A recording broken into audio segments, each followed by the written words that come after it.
Hi my friends, CA here, and this week's book pick is the picture book, The Girl Who Named Pluto, the story of Venetia Burney. So originally I was drawn to the story because it was dealing with astronomy and science, but when I read it, there was so much about this book I love. Venetia, a young girl who is surrounded by people who aren't viewing her as a girl and setting limitations on her. She has a teacher, a female teacher in her school that instills a love and curiosity of science with their kids, not just from sitting in the classroom and reading text, but by taking them out and having them, physically make connections of the world around them. She comes home with lots of questions, and that inspiration is continued through her grandfather, who's the head librarian at Oxford. So she has questions, and her grandfather will talk to her about it, and so they have, dialogue to further inflame her interest. During one conversation or a breakfast session with their grandfather's reading the paper, and it talks about how a new planet, not so much the case now, but anyways, a new planet has been discovered and it hasn't been named yet.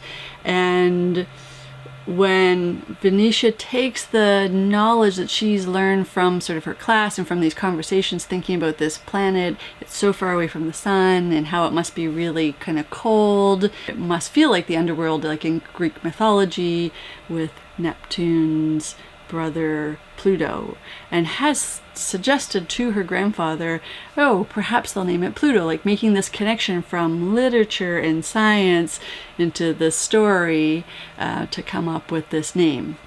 And the rest of the story is really the grandfather goes through an effort to be, he's inspired by her thinking behind it, loves the idea, and puts it forward to be considered.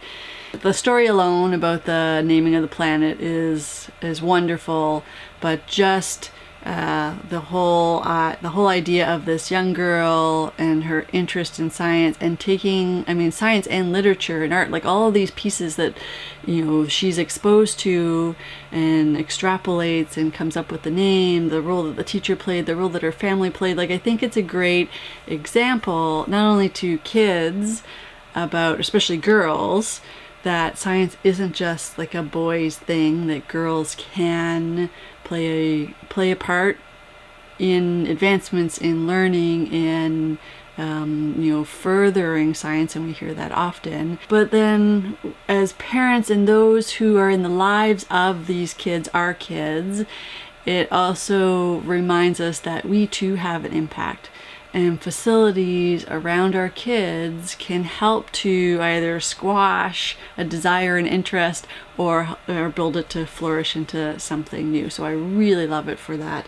And the illustrations are wonderful. I like the variations in the types of illustrations, from like full page to like pockets to dialogue to letters.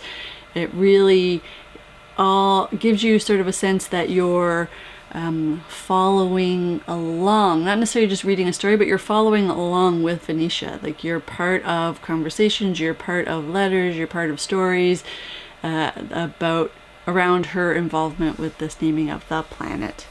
And at the back you can find a little biography on Venetia, a little bit of her upbringing, but also the part of her life from when she named the planet until when she passed away, a little bit of the role that people played in her life and how she followed her interest kind of with math.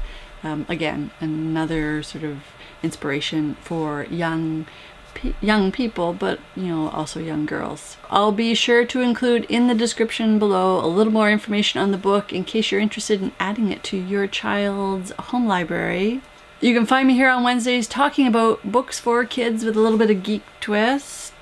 If you like this content, like to see more content like it, be sure to give this a little thumbs up. And if you haven't already, don't forget to subscribe and hit the bell icon to be notified as more content like this is published.